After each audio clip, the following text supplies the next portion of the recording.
Hey, welcome back. Now we're looking at hyperbolic functions. So the book will introduce them in terms of area. So if you find the area underneath a circle, the upper hemisphere of a circle, you would end up with a inverse sine formula. If you find the area underneath hyperbola, you'll end up with an inverse hyperbolic formula in your answer. So what they're trying to get at is there's all these relationships between hyperbolic functions and trigonometric functions. And where have you seen hyperbolics before? Well, the St. Louis arch is actually a hyperbolic function. So you may think it's a parabola, if you've ever seen it, but no, it's a hyperbolic. Okay, so anyways, let's define the hyperbolics. And the hyperbolics are basically defined in terms of exponentials. Okay. So definitions, sinh, so hyperbolic sine, or we'll say sinh, is e to the x minus e to the negative x all over 2. And a lot of these hyperbolics with regards to like hyperbolic sine and then hyperbolic cosecant or cosec, they follow the same rules that your trigonometric functions follow. So hyperbolic cosecant is the same as 1 over hyperbolic sine, right? So this will be 2 all over e to the x minus e to the negative x. So you'll find it's kind of your learning curve, you know, it's not going to be very high. You'll be able to figure this out pretty easily. Cosh, or hyperbolic cosine, is e to the x plus e to the negative x over 2. Hyperbolic secant, or sec, is going to be basically just 1 over cosh, which of course will be 2 all over e to the x plus e to the negative x.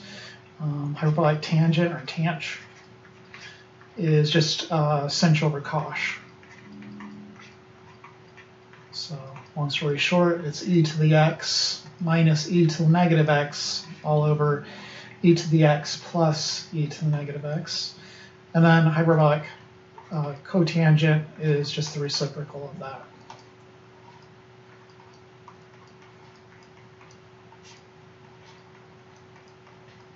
What do these guys look like? Well, you can graph them if you can figure out how to graph an exponential. You can graph some of these. So in particular, the hyperbolic cosine, or cosh. So graphs, and of course this should be section 2. You know, cosh is equal to if you butterfly it, it's equal to e to the x over 2 plus e to the negative x over 2. Okay? And the deal is we can graph both e to the x over 2 and e to the negative x over 2, right? So e to the x over 2 has a y-intercept at 1/2. If you put in 0 for x, you'll get 1/2. And it looks like your usual exponential growth curve.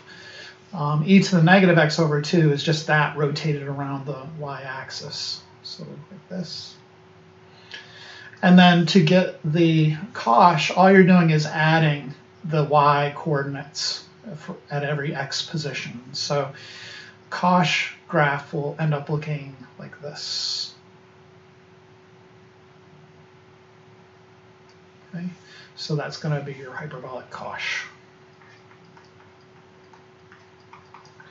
The book will go and list all the graphs. You can see that this is hyperbolic cosh. It's not all that necessary for us to be that familiar with them. It's not really going to come up very much. Okay.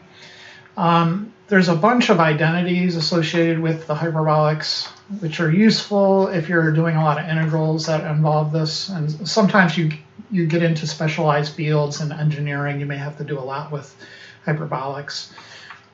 But anyways, a lot of the identities look just like the trigonometric identities, except they're off by a little. So before we would have like cosine squared plus sine squared is 1. Now we have, for example, cosh squared x minus sinh squared x is 1. They're easy to prove. All you have to do is kind of go back to your definitions. So the proof of that identity starting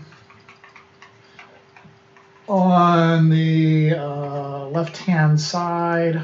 I note Cosh squared x minus sinh squared x is equal to, from substitution, e to the x plus e to the negative x all over 2 squared minus e to the x minus e to the negative x all over 2 squared. And then I got some foiling to do, right, up in the numerator, e to the x plus e to the negative x times e to the x plus e to the negative x all over 4 minus e to the x minus e to the negative x times e to the x minus e to the negative x over 4. Foiling now, and yeah, so e to the x times e to the x, you add the exponents, so that'll be e to the 2x. Outer e to the x times e to the negative x is e to the x minus x, or e to the 0. And then the same for the inner terms. And then the last terms, e to the negative 2x. Then this other foiling, we have e to the 2x minus e to the 0 minus e to the 0 minus e to the negative 2x over 4. So we have e to the 2x plus e to the 0 is 1, so 1 plus 1 is 2, plus e to the negative 2x, combining the numerators over the common denominator of 4.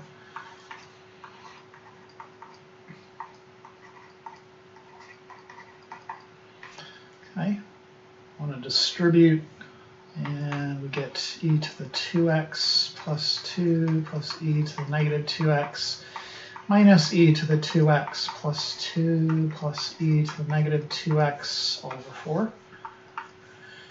Okay, so these guys cancel. These guys should have canceled. Yeah, the last term is plus, sorry. So this is a minus, and then that will cancel. And you get 4 over 4, which is 1, which is the right-hand side of the identity, which is what I was trying to show. Okay.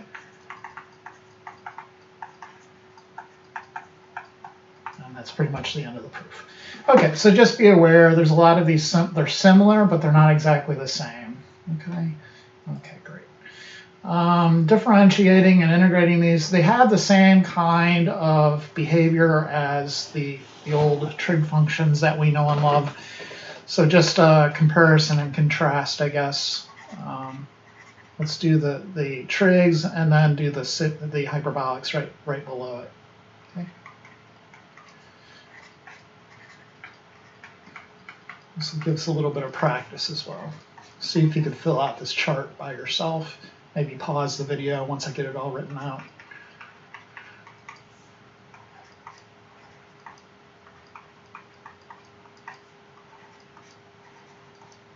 But you should have all these memorized, or at least the trig ones. Definitely have those memorized, right? And then I'm going to put because these are so similar, you should have these memorized as well eventually. Not today, but eventually.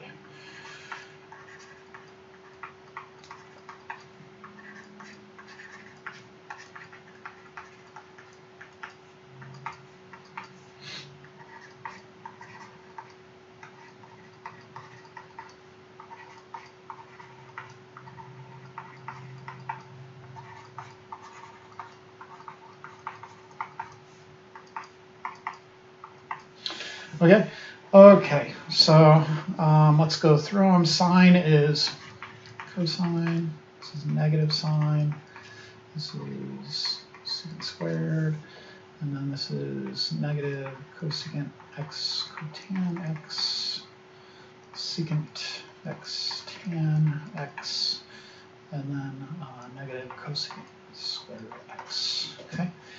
The formulas are all the same for the hyperbolics. It's the signs that are a little bit different. Okay, so here we go.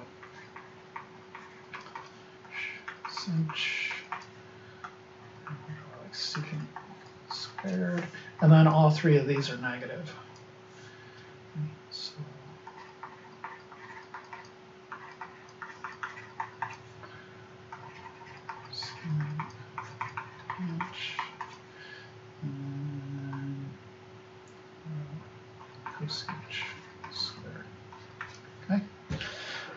Right, so there's those. I would expect you to have all these memorized. So there's that. And then if you know all the derivatives, you should automatically kind of know all the integrals. So the integral of Cosh x dx will be sinh. The integral of sinh x dx will be Cosh. The integral of the integral of secant, hyperbolic secant squared x, of course, is tanh.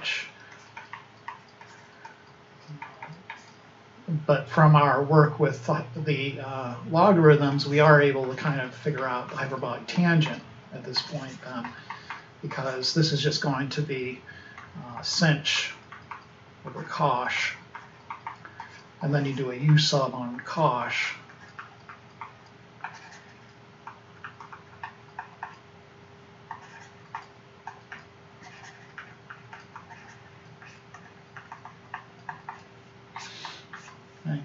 And then this will be sinh over u times du over sinh. And of course that will be the integral of du over u. And of course that will equal ln of the absolute value of u, back subbing ln of Cosh x. So you should be able to finagle answers for like hyperbolic tan, hyperbolic cotan. And of course we should know, then hyperbolic secant x tanh x dx will be negative secant x plus c, cosec x cotan, hyperbolic cotan x versus negative cosecant x plus c, and then the last one that we hyperbolic cosecant squared x dx is negative cos x plus c. Okay, so yeah, there's that. Long story short, you definitely need to know all of these derivatives and the basic integrals. I wouldn't expect you to know the integral of hyperbolic secant. That's if I wanted that, I would give that to you on a test. Okay, but you would be able to kind of, if you remembered, just multiply top and bottom by hyperbolic secant plus hyperbolic tan, and you would be able to kind of finagle your answer if in a pinch. Okay, so anyways, to prove these things, why are they the same, you can just always default to your original exponential definitions. So maybe I should have introduced this section as integration, but I didn't really do that. Let me cheat a little bit here. What's that? 3. This would be section 4, derivatives and integrals. Sorry. 4 derivatives and integrals. Okay. So anyways, to produce these derivatives, so let's just find the derivative of Cosh. In the book they do sinh and tanh. Again, go back to the original definition for Cosh, which would be e to the x plus e to the negative x over 2. You could factor constants out of derivatives, so you just end up with e to the x plus e to the negative x. The derivative of the sum is the sum of the derivatives, so you have 1/2.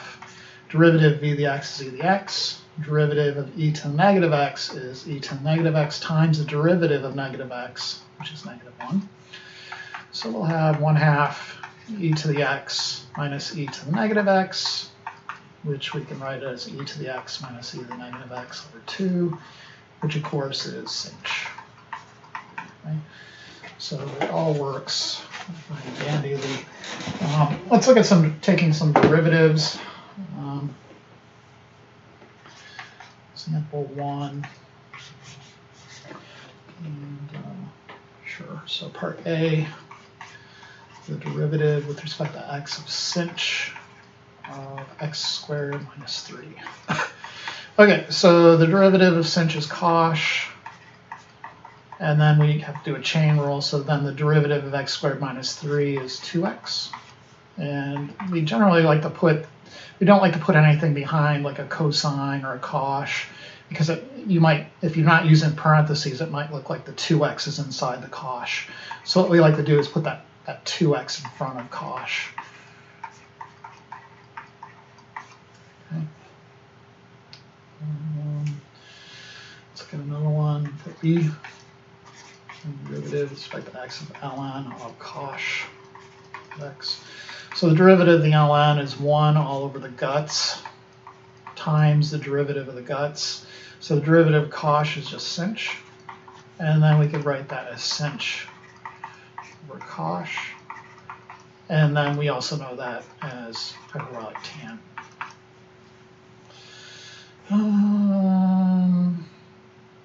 Relative extrema. Power cables. Let's zip over the homework real quick, see what they have for us here. Let's make this one the video quiz. Video quiz is my problem number 3 in WebAssign. Let me mark that down on the notes and what the video quiz is. 5-9. 3, defining a derivative.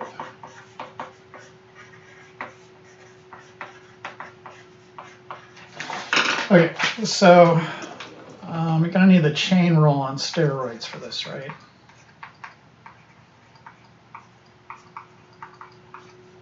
Because it's kind of like a nest of 3 objects. So the innermost object would be 2x, and then if you step 1 layer out, it would be the hyperbolic secant of that 2x, or in other words, u. And then if you go 1 more layer out, for our g of x, that would be v squared. Okay. So to get the derivative, when you're in cases like these, you could just literally take the derivative straight across of each part. So g prime of x would be 2 times v times the derivative of hyperbolic secant of u, which is negative hyperbolic secant u hyperbolic tan of u, and then times the derivative of u, which is 2. And then it's just a matter of back subbing. Okay, so we have 4 times v, which is hyperbolic secant of u, times negative hyperbolic secant of u, hyperbolic tan of u. So that's negative 4. There's hyperbolic secant times hyperbolic secant will give me a hyperbolic secant squared of u. Let's back sub it the 2x for u. And then we have hyperbolic tan of u, which again is 2x. Okay. Let's make sure that worked. So we got negative 4. Whoops, wrong place. Negative 4. I'll just write hyperbolic secant. I don't know if it's going to let me. There it goes. 2x, it's squared, times hyperbolic tan. 2x. It'd just be like that. Let's see if it's going to like it or not. Yeah, I liked it. Okay. So that was a bit of a harder one. That was the video quiz. So make sure that goes in with the 5.7 and 5.8. The last video quiz, I think I forgot to put it in there. But I wrote it in the description of the video. It's the number 11 from WebAssign. It was the last problem I did for 5.8. So I always forget, for whatever, I get a lot on my mind, so I forget the video quizzes. Just started doing this because of the pandemic, so I often forget. But you can always send me an email if you don't see it. Usually I will tell you where it is, unless I'm getting annoyed because you're sending me emails on every video. But once in a while I don't mind. Anyways, there it is. And let's look at this next problem. So you can use these hyperbolics to model power cables. So this is problem 4 in WebAssign, and we have y is 4 plus 22 cosh of x over 22, and we're going from negative 22 to 22. Okay, so graph the thing. Obviously it's kind of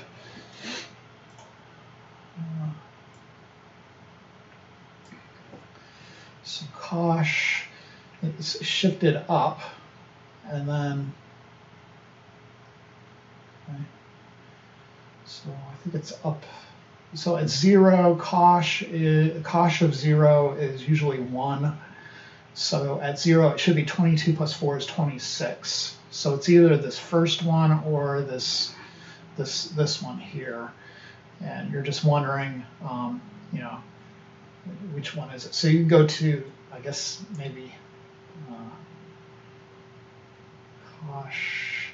It's like, which is it? You know. So at 22, I guess we're looking at cosh of 1, but then you have to evaluate it. You know, it's like y of 1 equals 4 plus 22 cosh, or rather y of 22 cosh of 1. So that'd be 4 plus 22 cosh is the same as e to the 1 plus e to the negative 1 all over 2. And then we get approximation over here with Wolfram or something.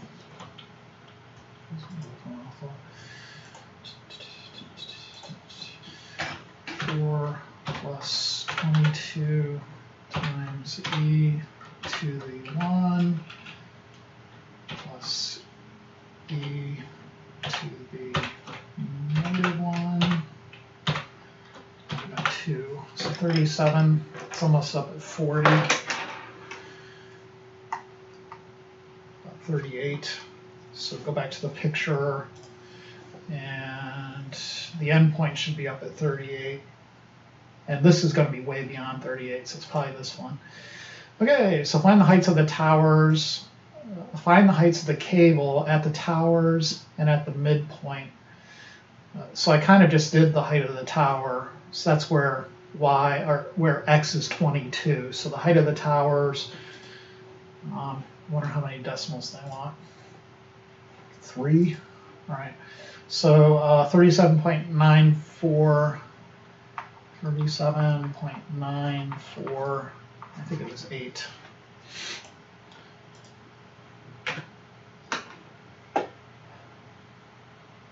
.948, the height of the towers. 37.948. The height of the midpoint, that's just when you put 0 into that thing. So that's just going to be, we already kind of figured that out too. That's going to be 26. Cosh of 0 is 1. So 26. Find the slope where it meets the right-hand tower. So you need a derivative for that. So that would be y prime, derivative for 0. Then 22 sinh of x over 22 times 1 all over 22 by the chain rule. So that would just be sinh of x over 22. And we want the slope at x equals 22. So right where it hits the tower. So y prime of 22 is going to be sinh of 22 over 22. In other words, sinh of 1. Wolfram will probably figure that out for us, no problem. Sinh of 1.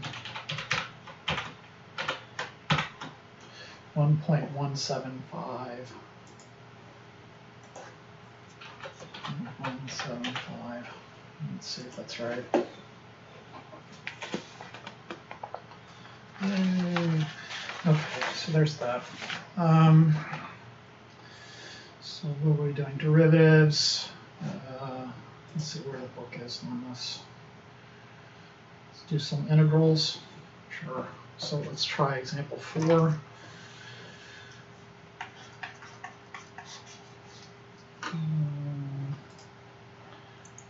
Cosh, integral of Cosh of 2x sinh squared of 2x dx. I think we could do a u sub on sinh, excuse me, because then the du is going to be Cosh of 2x times the derivative of 2x, which is 2 dx. You're going to get a nice little cancellation there. Du all over 2 Cosh 2x. Okay, so this would be the integral of Cosh 2x times u squared times dx, which is du all over 2 Cosh of 2x. Nice cancellation. You can factor out 1/2. You get u squared du, and then 1/2 times u cubed over 3 plus c. So that'll be back subbing, multiplying out sinh cubed of 2x all over 6 plus c.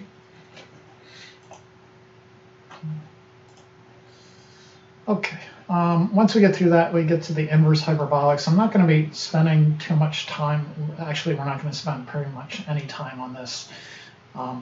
If you notice, the original hyperbolics are all in terms of exponentials. And if you know the inverse of an exponential is a natural log, you can kind of figure that the inverse hyperbolic, because the original hyperbolics are exponentials, the inverse hyperbolics are all going to be natural logs.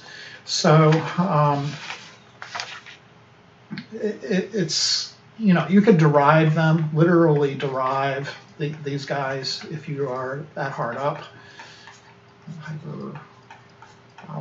And it's pretty cool the way you do it. You could say like y equals Cosh of x equals e to the x plus e to the negative x over 2. And what I'm going to do is, just like back when you're in algebra and you're looking for the inverse function, so if you had y equals 2x plus 1, you would just switch the x into y, 2y plus 1, and then solve for y. So you get 2y is x minus 1, and y is x minus 1 over 2. You do the same thing here. So you have x equals e to the y plus e to the negative y all over 2. And then multiply through everything by 2, so you get 2x, and not just by 2, but by, we'll multiply everything by 2 e to the y on both sides eventually, but here, just by 2 first. And now I'm going to multiply everything by e to the y. So it should be e to the y. And then it turns into kind of a quadratic form, so I get 2x e to the y equals e to the 2y plus e to the negative y times e to the y. You add the exponents, right? So that would be e to the negative y plus y, which is e to the 0, which is 1. Okay, so plus 1. Move everything over so that it equals 0.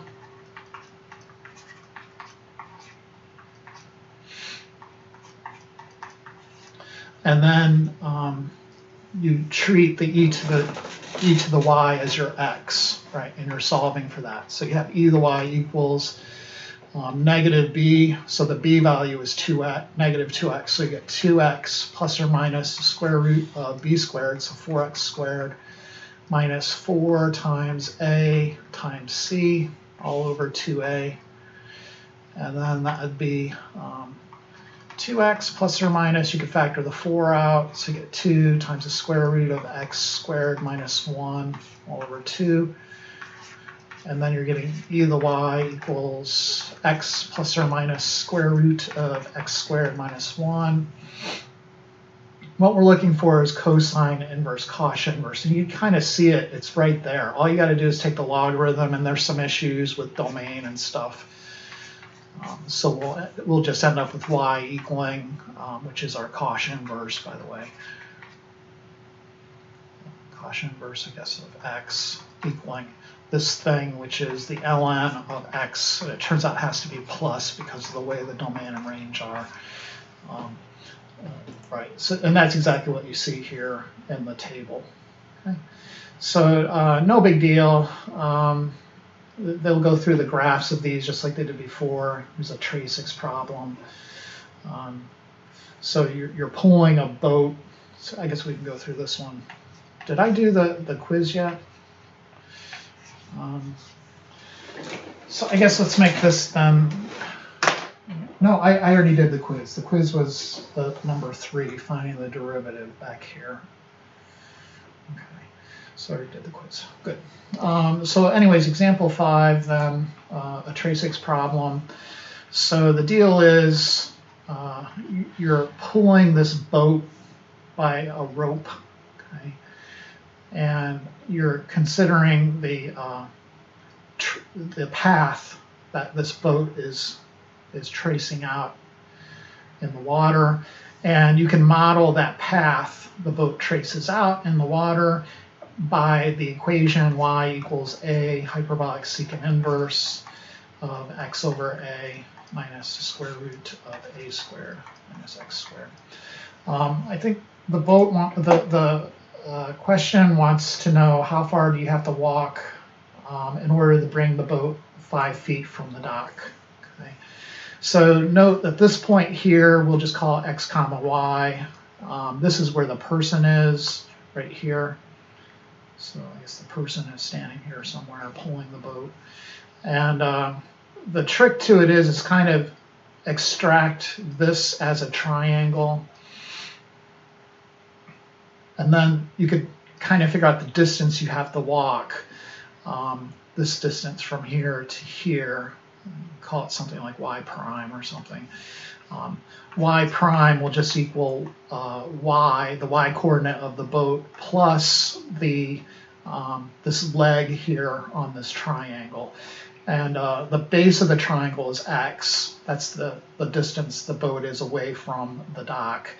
And then this hypotenuse here is, can we find the hypotenuse? So the hypotenuse is, sorry.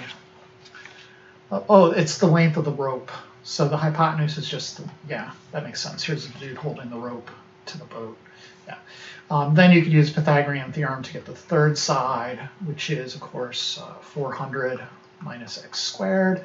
So the distance that the guy has to walk is the y coordinate of the position of the boat plus this square root of 400 minus x squared. And the a value in our formula is just going to be 20, that the distance of the rope. So we can rewrite our formula as 20 hyperbolic secant inverse of x over 20 minus the square root of 400 minus x squared.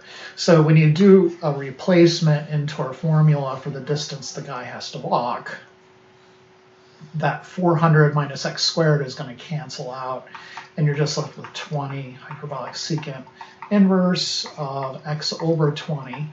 So to figure out how far you need to walk when the boat is x feet, or in this case they want to know 5 feet away from the dock, you just plug 5 into that formula. I shouldn't have called it y prime, let's call it yt or something, I don't know. Y prime looks like a derivative. So yt of 5 is 20 hyperbolic secant inverse of 5 over 20, and then we can go to Wolfram or something and figure that out, right? So 20 CCH to the negative 1. I don't even know how to write the hyperbolic inverse in this language. So you kind of have, if you don't know, you literally have to go back and then use, man, that's terrible. This is just terrible. I guess you'd have to go back and use the definitions in terms of logs. So this would be equals 20 this over 20 hyperbolic, sorry, equals 20 times the natural log of 1 plus the square root of 1. Well, that's not going to work, right? So, well, x is 1/4, I guess. So 1 minus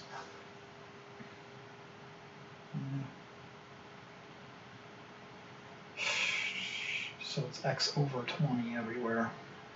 So So I believe I can get away with 1/4 squared all over 1/4.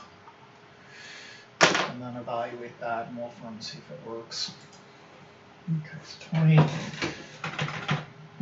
ln of, let's use 1 plus square root of 1 minus 1/16, parentheses, I guess times 4, reciprocal of 1/4 is 4. So 41.268 feet, I'm guessing.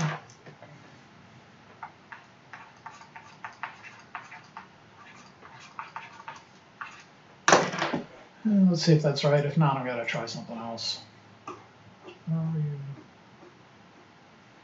Yeah, I got it. Okay, I think that's about it. Oh yeah, they go into integrating and differentiating these things. Every once in a while, you'll get thrown a random integral, and it's like, what the heck is that thing? Because it'll look an awful lot like the inverse trigs that I'm forcing you to memorize. When that happens, it's if you can't get the right answer, it's usually because it's one of these inverse hyperbolics that you just don't know all that well. Let's see if I actually put one in the homework. Maybe this guy is one. So we have the integral from 3 to the 6th of 1 all over x squared minus 4 dx. And when this happens, just go to these tables, and you'll see. This isn't one of them, is it?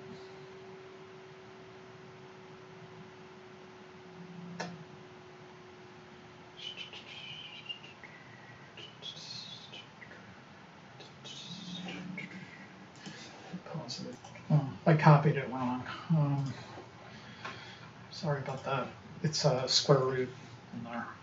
Oh, that makes it a lot different. Okay, so we can go to the table and figure that out. That's going to be the first integral. So you just literally write it out. So it's ln absolute value. Our x is u, so there's no need to do a u subranking. So you don't need an absolute value there though. So ln of u, which is our x, plus the square root of x squared, and we are doing minus. Okay? So if it's minus here, it'll be minus in your answer. So minus a squared, so minus 4, and then we are evaluating from 3 to 6. Okay, so let's see what that is. ln of 6 plus 36 minus 4 is root 32 minus ln of 3 plus root 5. And you can use properties of logs, combine that into 6 plus root 32 all over 3 plus root 5. And let's see how they want your answer. 3 decimals. So let's go to Wolfram of 6 plus root 32. Whoops. And of course, I'm in somehow I magically put everything in caps locked. 6 plus square root of 2 divided by 3 plus square root of 5. And of course, we have the wrong symbol. And parentheses 0.800. So let's see if that works. 0.800. Yay! Okay, I think that'll get you through the homework then. As usual, thank you for watching, and we shall see you next time.